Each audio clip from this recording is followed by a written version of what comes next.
Assalamualaikum warahmatullahi wabarakatuh. Perkenalkan, nama saya Sultan Nur Arif dari kelompok OKI. Perkenalkan, nama saya Rahmazia Hanifah dari kelompok KAA. Perkenalkan, nama saya Intan dari kelompok ASEAN. Perkenalkan, nama saya Alfiana Mutiara Ramadhani dari kelompok GBN. Dari kelompok GNB, sorry lewat. Perkenalkan, nama saya Akila Iman Nabil dari kelompok PBB. Kami di sini akan menjelaskan materi mengenai peran Indonesia melalui organisasi internasional dalam menciptakan perdamaian dunia. Di sini saya pertama akan menjelaskan apa itu GNB. GNB adalah perkumpulan negara yang menyatakan sikap tidak memihak ke kelompok tertentu. Jadi GNB itu nggak memihak negara-negara lain, tapi bersikap netral. Jadi GNB bermula dari konferensi tingkat tinggi atau bisa disebut konferensi Asia Afrika. Bermula konferensi yang diadakan di Bandung pada tahun 1955. Dihadiri oleh negara dari 29 negara-negara yang berkembang di Asia Afrika. Ini mendiskusikan tentang masalah-masalah yang dihadapi negara-negara. GNB bermula dari sebuah konferensi tingkat tinggi Asia Afrika atau konferensi Asia Afrika, sebuah konferensi yang diadakan di Bandung tahun 1955. Konferensi ini dihadiri oleh negara dari 29 berkembang di Asia Afrika. Konferensi ini mendiskusikan tentang masalah-masalah yang dihadapi negara-negara bekas koloni barat yang baru saja berkembang. Gerakan non-blok atau bisa disebut GNB membangun kemandirian dan keseimbangan global. Gerakan non-global merupakan suatu inisiatif politik yang muncul pada periode Perang Dingin. Gerakan ini didirikan dengan tujuan untuk mempertahankan kemerdekaan nasional dan mendorong keseimbangan dunia tanpa campur tangan dari blok kekuatan besar. Latar belakang periode Perang Dingin, gerakan non-blok muncul pada periode Perang Dingin ketika dunia terpecah antara dua blok utama, yaitu blok Barat yang dipimpin oleh Amerika Serikat dan blok Timur yang dipimpin oleh Uni Soviet. Nah, banyak negara berkembang tidak ingin terlibat dalam konflik antara dua kekuatan besar tersebut. Nah, jadi konferensi Asia Afrika itu merupakan kelompok negara yang menyatakan sikap tidak memihak kelompok tertentu. Jadi tidak memihak, jadi tidak memihak negara-negara lain, tapi bersikap netral gitu. Terus konferensi Asia Afrika di Bandung tahun 1955. Proses awal lahirnya GNB KA diselenggarakan pada tanggal 18 sampai 24 April 1955 dan dihadiri oleh 29 kepala negara dan kepala pemerintah. Kata non-blok diperkenalkan pertama kali oleh Perdana Menteri India Nehru dalam pidatonya pada 1954 di Columbia, Sri Lanka. Gerakan non-blok dalam GNB, Indonesia berperan sebagai salah satu pelopor pembentukan organisasi ini. Pemikiran IR Soekarno dan pemimpin lainnya yang ingin membentuk negara merdeka bebas dan terhindar dari kejahatan apapun mendasari pembentukan GNB. Peran Indonesia dalam gerakan non-blok, yaitu Indonesia memiliki peran yang besar dalam gerakan non-blok, yaitu salah satu negara inisiator konferensi Asia Afrika yang merupakan cikal bakal digagasnya gerakan non-blok. Salah satu negara pengundang dalam konferensi tingkat tinggi gerakan non-blok yang pertama. Menjadi ketua dan penyelenggara konferensi tingkat tinggi gerakan non-blok yang berlangsung pada 1 sampai 7 September 1992 di Jakarta dan Bogor. Membuka dialog Utara Selatan, yaitu dialog yang memperkuat hubungan antara negara berkembang selatan terhadap negara maju. Jadi kesimpulannya, gerakan non-blok tetap relevan dan menghadapi perubahan dinamika politik dan ekonomi global dengan mempertahankan prinsip-prinsip kemerdekaan nasional, netralitas, dan kerjasama internasional. GNB berperan sebagai kekuatan positif dalam mempromosikan perdamaian, keadilan, dan pembangunan berkelanjutan di dunia yang semakin terhubung. Dalam era ketidakpastian global, gerakan non-blok tetap menjadi suara yang memperjuangkan keseimbangan dan keadilan di tingkat internasional. Itu materi dari GNB. Untuk yang selanjutnya yaitu materi dari KAA. Peran Indonesia di KAA dalam mewujudkan perdamaian dunia. 1. Ulik sejarah mengenai KAA. Apa itu KAA? KAA adalah Konferensi Asia Afrika atau yang sering disebut Konferensi Bandung, adalah sebuah konferensi antara negara di Asia dan di Afrika oleh para negara-negara yang baru saja mendapatkan kemerdekaan. Konferensi ini dilaksanakan di Indonesia, tepatnya di Gedung Merdeka, Bandung pada tahun 1955 dari tanggal 18 sampai 24 April, bertepatan dengan 10 tahun Indonesia merdeka. Ada 5 negara penyelenggaraan KAA ini, yaitu 1 Indonesia, 2 Myanmar, 3 Sri Lanka, 4 India, 5 Pakistan. Ada 29 negara yang terlibat dalam konferensi Asia Afrika ini. Tujuan dari KAA adalah untuk mempererat solidaritas negara-negara di Asia dan Afrika yang baru merdeka dan masih mengalami tantangan pasca kolonial. Tak hanya itu, KAA juga bertujuan untuk menjadi penengah dua blok, yakni blok barat dan blok timur yang saling berseteru sehingga dapat mengurangi ketegangan akibat perang dingin dan mencegah terjadinya perang terbuka. 2. Peran Indonesia di KAA dalam mewujudkan perdamaian dunia. 1. Sebagai tuan rumah. Indonesia bertindak sebagai tuan rumah untuk konferensi ini sehingga menempatkan negara ini dalam posisi kunci. Indonesia bertujuan untuk memberi sarana untuk para pemimpin dan perwakilan dari negara-negara Asia dan Afrika yang hadir. 2. Menyampaikan pidato pembukaan. Presiden Soekarno sebagai tuan rumah dan perwakilan dari Indonesia menyampaikan pidato pembukaan yang memaparkan visi dan aspirasi konferensi Asia Afrika. Pidato ini menyoroti pentingnya solidaritas, kerjasama, perdamaian, dan keadilan bagi negara-negara di Asia dan Afrika. 3. Menggagas Deklarasi Bandung. Dalam konferensi Asia Afrika, Indonesia memainkan peran kunci dalam perumusan dan mengadopsian Deklarasi Bandung. 4. Inisia dan kepemimpinan Indonesia. Presiden Soekarno merupakan salah satu pemeran utama dan pemimpin yang sangat berperan dalam awal terbentuknya konferensi ini. KAA ini terdiri dari negara-negara Asia dan Afrika bisa berkumpul untuk membahas masalah bersama. 5. Pengorganisasian konferensi. Perlu diketahui bahwa Indonesia memainkan peran penting dalam persiapan dan perorganisasian konferensi Asia Afrika di Bandung. Pemerintahan Indonesia secara aktif terlibat dalam membantu mengatur agenda, mempersiapkan infrastruktur, dan memastikan jalannya acara konferensi dengan lancar. 6. Membentuk gerakan non-blok. Konferensi Asia Afrika di Bandung merupakan awal dari terbentuknya gerakan non-blok. Gerakan non-blok bertujuan untuk menjaga kemerdekaan dan netralitas negara-negara di antara blok barat dan blok timur selama Perang Dingin. Nah, Indonesia adalah salah satu pendiri dan pemimpin gerakan non-blok. Untuk yang selanjutnya yaitu materi dari kelompok OKI. Peran Indonesia dalam OKI di bidang Hubin.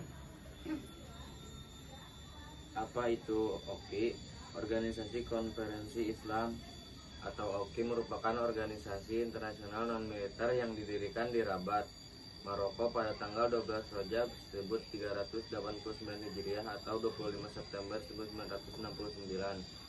Dipicu oleh peristiwa pembakaran Masjid Al-Aqsa yang terletak di Al-Qudus, Yerusalem pada tanggal 21 Agustus tahun 1969 oleh pengikut fanatik Kristen dan Yahudi di Yerusalem, telah menimbulkan reaksi keras dunia, terutama dari kalangan umat Muslim. Saat itu dirasakan adanya kebutuhan yang mendesak untuk mengorganisir dan menggalang menggalang kekuatan dunia Islam serta mematangkan sikap dalam rangka mengusahakan pembebasan Al-Quds.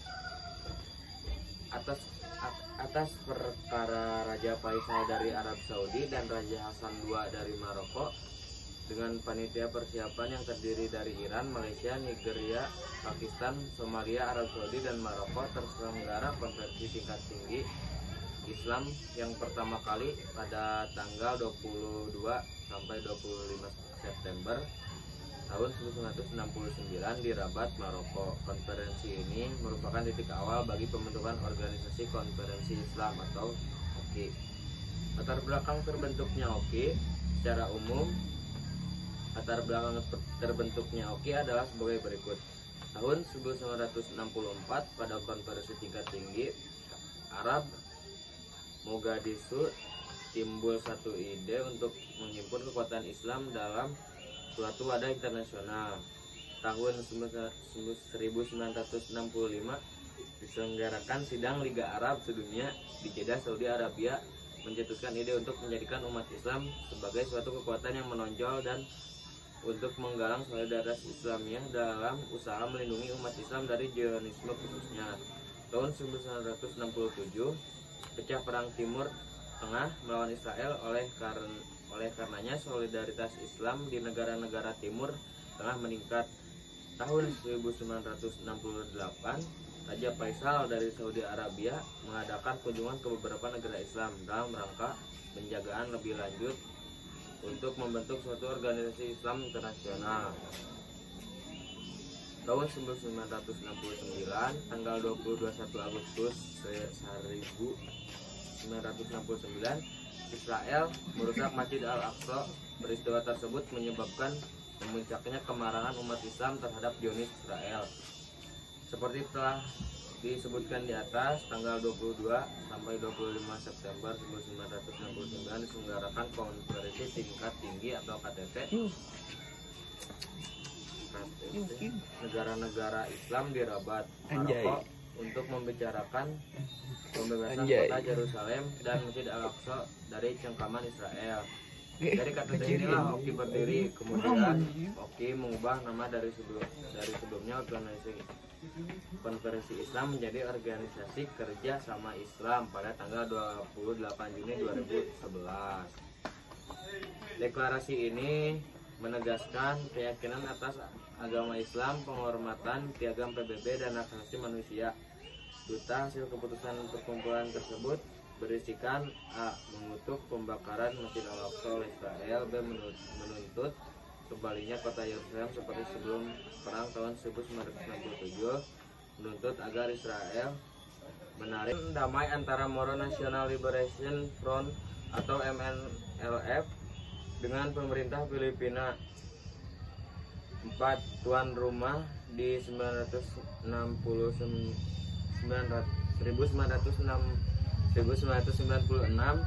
Indonesia pernah menjadi tuan rumah konferensi tingkat menteri ATM OKI ke-24 di Jakarta.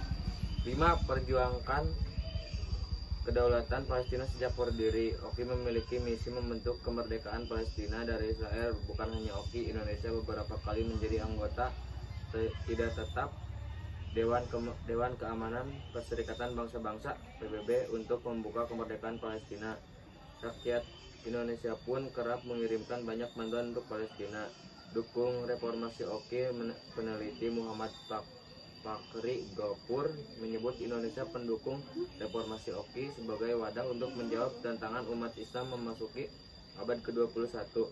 Dalam penyelenggaraan KTT OKI ke-14 di Dakar, Senegal, Indonesia mendukung pelaksanaan OIS 10-Year Plan of Action.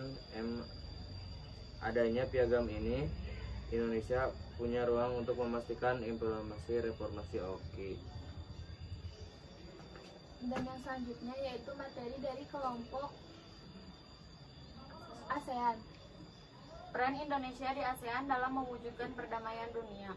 ASEAN adalah organisasi multinasional yang berdiri pada 8 Agustus 1967 di Bangkok, Thailand, yang memiliki tujuan utama yaitu menciptakan kawasan yang damai, stabil, dan sejahtera di Asia Tenggara. Organisasi ini juga bertujuan untuk memperkuat solidaritas dan persahabatan antara negara-negara anggotanya, serta mempromosikan kerjasama regional dan global. Proses awal pendirian ASEAN dimulai melalui pertemuan yang signifikan antara 5 menteri luar negeri dari negara-negara pendiri, yaitu Indonesia, Malaysia, Filipina, Singapura, dan Thailand, yang berlangsung di Bangkok pada tanggal 5-8 Agustus 1967. Para menteri luar negeri yang turut serta dalam pertemuan tersebut adalah Adam Malik dari Indonesia, Narcis R. Ramos dari Filipina, Tuan Abdul Rojak dari Malaysia, S. Rajaratnam dari Singapura, dan Tanap Hosman dari Thailand. Keberadaan mereka di forum tersebut memberikan fondasi kuat bagi pembentukan ASEAN. Pada awalnya, ASEAN didirikan sebagai respon terhadap ketegangan politik dan konflik di kawasan Asia Tenggara pada masa itu, seperti konflik antara Malaysia dan Indonesia, serta konflik di Semenanjung Vietnam. Negara-negara anggota ASEAN berkomitmen untuk bekerja sama dalam menciptakan perdamaian dan stabil di kawasan. Seiring berjalannya waktu, ASEAN telah berkembang menjadi organisasi regional yang lebih luas dengan tujuan meliputi bidang-bidang seperti ekonomi, sosial budaya, dan politik. Saat ini, ASEAN terdiri dari 10 negara anggota, yaitu Indonesia, Malaysia, Filipina, Singapura, Thailand, Brunei Darussalam, Vietnam, Laos, Myanmar, dan Kamboja. Deklarasi Bangkok pada 8 Agustus 1967 menjadi tonggak sejarah resmi bagi berdirinya ASEAN. Melalui deklarasi ini, ASEAN lahir sebagai suatu entitas regional yang bertujuan untuk memajukan kerjasama antar negara-negara anggotanya, serta menjaga stabilitas dan perdamaian di kawasan Asia Tenggara. Dengan dukungan aktif dari Indonesia, khususnya Adam Malik, ASEAN terus berkembang dan menjadi salah satu organisasi regional yang paling signifikan di dunia. Indonesia memiliki peran penting dalam ASEAN, termasuk sebagai salah satu pendiri organisasi ini. Indonesia berperan aktif dalam menciptakan stabilitas dan perdamaian di kawasan ini, dan ini berdampak pada perdamaian dunia. Indonesia memiliki peran yang signifikan dalam mewujudkan perdamaian dunia melalui peristiwanya dalam ASEAN. Berikut adalah beberapa contoh peran Indonesia di ASEAN dalam mewujudkan perdamaian dunia. 1. Mediasi konflik. Indonesia telah berperan sebagai mediator dalam beberapa konflik di kawasan ASEAN. Salah satunya, contohnya adalah peran Indonesia dalam mediasi konflik antar pemerintah Filipina dan Front Pembebasan Islam Moro di Mindanao. Melalui diplomasi aktif, Indonesia membantu memfasilitasi dialog dan mencapai kesepakatan damai yang mengakhiri konflik tersebut. 2. Penyelesaian sengketa Laut Cina Selatan. Indonesia juga berperan dalam upaya penyelesaian sengketa Laut Cina Selatan yang melibatkan beberapa negara di kawasan ASEAN sebagai negara yang tidak terlibat langsung dalam sengketa tersebut. 3. Diplomasi dan mediasi. Indonesia seringkali menjadi mediator dalam penyelesaian konflik di Indo-kawasan, baik melalui perundingan bilateral maupun forum multilateral. Contohnya adalah peran Indonesia dalam membantu meredakan konflik di Kamboja pada tahun 1990-an dan juga dalam upaya penyelesaian konflik di Myanmar. 4. Kerjasama regional. Indonesia berperan aktif dalam membangun kerjasama regional di ASEAN. Melalui ASEAN, Indonesia bekerjasama dengan negara-negara anggota lainnya untuk mencapai tujuan bersama, termasuk perdamaian dan stabilitas di kawasan. 5. Peran dalam resolusi konflik. Indonesia juga terlibat dalam upaya penyelesaian konflik di kawasan, seperti konflik Aceh dan Papua. 6. Perlindungan HAM dan demokrasi. Indonesia berkomitmen untuk mempromosikan dan melindungi hak asasi manusia, serta memperkuat demokrasi di kawasan. 7. Perdamaian di Timur Leste. Indonesia berperan dalam pemulihan perdamaian dan stabilitas di Timur Leste setelah referendum kemerdekaan pada tahun 1999. Melalui kerjasama dengan negara-negara ASEAN dan komunitas internasional, Indonesia membantu fasilitas proses rekonsiliasi dan membangun kembali negara tersebut. Peran Indonesia dalam mewujudkan perdamaian dunia melalui ASEAN mencerminkan komitmen negara ini untuk mempromosikan kerjasama regional, dialog, dan diplomasi dalam menyelesaikan konflik membangun perdamaian. Nah, dan untuk yang terakhir yaitu di sini saya sendiri akan menjelaskan mengenai peran Indonesia di PBB dalam mewujudkan perdamaian dunia. Jadi, PBB atau yang sering disebut Perserikatan Bangsa-Bangsa adalah suatu organisasi internasional antar pemerintah yang didirikan pada tanggal 24 Oktober 1945 di San Francisco, Amerika Serikat.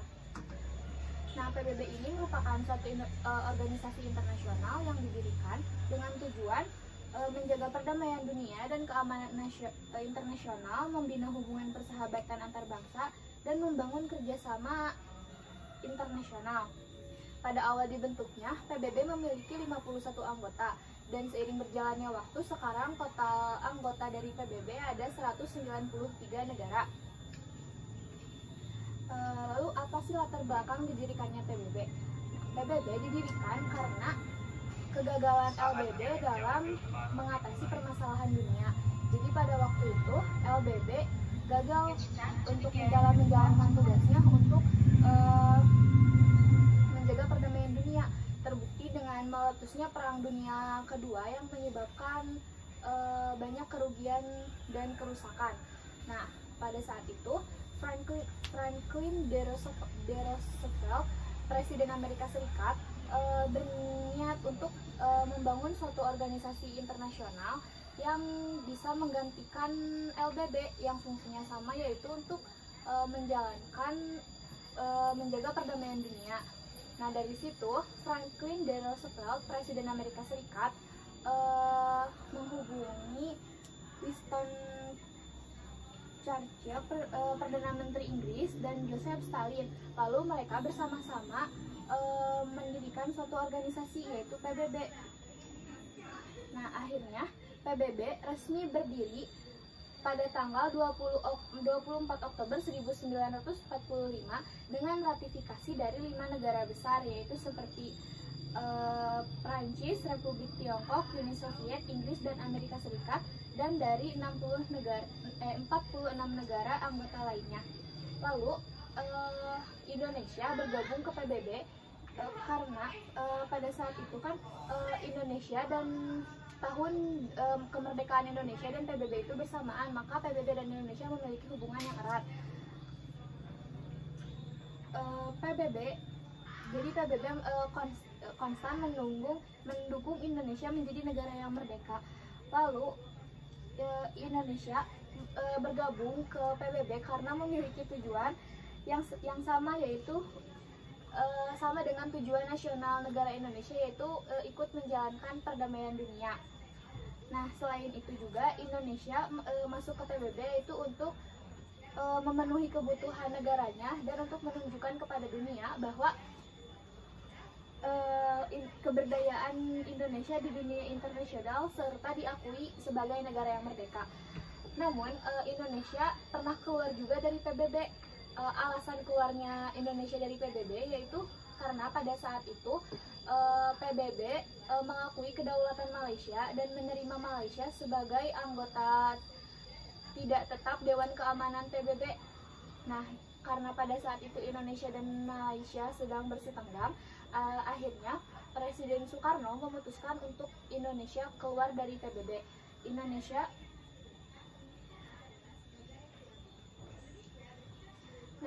keluar dari PBB. Namun setelah keluar dari PBB, ternyata Indonesia terisolasi dari lingkungan hubungan internasional. Dan Indonesia pun menyadari bahwa setelah keluar dari PBB, dia tidak bisa memenuhi kebutuhan negaranya. Karena itu, setelah pemerintahan dari Orde Lama ke Orde Baru, dan setelah pemerintahan jatuh ke tangan Soeharto akhirnya memutuskan untuk Indonesia kembali masuk PBB, dan itu pun disambut hangat oleh PBB. Akhirnya Indonesia pun resmi masuk ke PBB kembali pada tanggal 28 September 1966. Nah, adapun peran Indonesia dalam PBB. Nah, Sebagai anggota PBB, Indonesia aktif terlibat dalam menyelesaikan berbagai konflik internasional. Salah satu konflik terpentingnya itu penyelesaian sengketa mengenai Irian Jaya Papua dengan Belanda pada tahun 1962. Dikeluarkannya resolusi nomor 1752 yang mengadopsi The New York Agreement yang menandai transfer kekuasaan Irian Jaya dari Belanda kepada Indonesia. Indonesia juga terlibat dalam misi perdamaian PBB dengan mengirimkan pasukan Garuda untuk berpartisipasi dalam berbagai operasi perdamaian di negara-negara yang mengalami konflik. Nah, adapun peranan-peranan Indonesia selama menjadi anggota PBB. Yang pertama, Indonesia mencetakkan perdamaian dunia melalui kerjasama dalam Konferensi Asia Afrika, ASEAN maupun gerakan non-blok seperti yang tadi kita sudah bahas. Ya, ada KA, ASEAN, dan GNB. Yang kedua, memberikan bantuan pangan ke Ethiopia pada waktu dilanda bahaya kelaparan. Lalu yang ketiga, menjadi anggota tidak tetap Dewan Keamanan PBB pada tahun 1973 sampai 1974. Yang keempat, menambah kontingen Indonesia dalam rangka misi perdamaian dunia di Lebanon Selatan. Dan yang kelima, mewujudkan perdamaian dunia yang berdasarkan kemerdekaan, perdamaian abadi, dan keadilan sosial. Yang keenam, menyumbangkan pasukan polisi atau Troops Police Contributing Country dengan jumlah personil sebanyak 1.618. Dan yang ketujuh, pengakuan kemerdekaan Indonesia oleh Liga Arab pada tahun 1946. Yang kedelapan, pengiriman PKD. Dan yang kesembilan, terpilih sebagai anggota tidak tetap Dewan Keamanan PBB pada pemilihan yang dilakukan Majelis Hukum PBB. Yang ke-10, penyelesaian konflik di Kamboja. Yang ke-11, pemimpin gerakan non-blok. Yang ke-12, peran dalam konflik Israel-Palestina. Nah, jadi sampai sekarang Indonesia itu masih aktif terlibat di dalam PBB. Nah, PBB juga merupakan suatu organisasi internasional terbesar yang ada di dunia. Pencapaian yang diraih Indonesia di PBB yaitu yang pertama, dalam konteks Dewan Keamanan PBB, Indonesia pertama kali terpilih sebagai anggota tidak tetap untuk periode 1974 sampai 1975. Pencapaian ini terulang lagi pada periode 1995 sampai 1996 dan kembali untuk ketiga kalinya pada masa bakti 2007 sampai 2008. Wakil tetap RI Nugroho Wisnumurti bahkan memegang posisi Presiden Dewan Keamanan PBB selama 2 kali masa bakti Indonesia di dewan tersebut. Di tingkat komisi, Indonesia juga memiliki kontribusi penting. Mantan Menteri Luar Negeri Mokhtar Kusuma Atmaja terpilih sebagai anggota Komisi Hukum Internasional PBB untuk periode 1992 sampai 2001. Sementara Duta Besar Nugroho Wisnumurti terpilih untuk periode 2007 sampai 2011.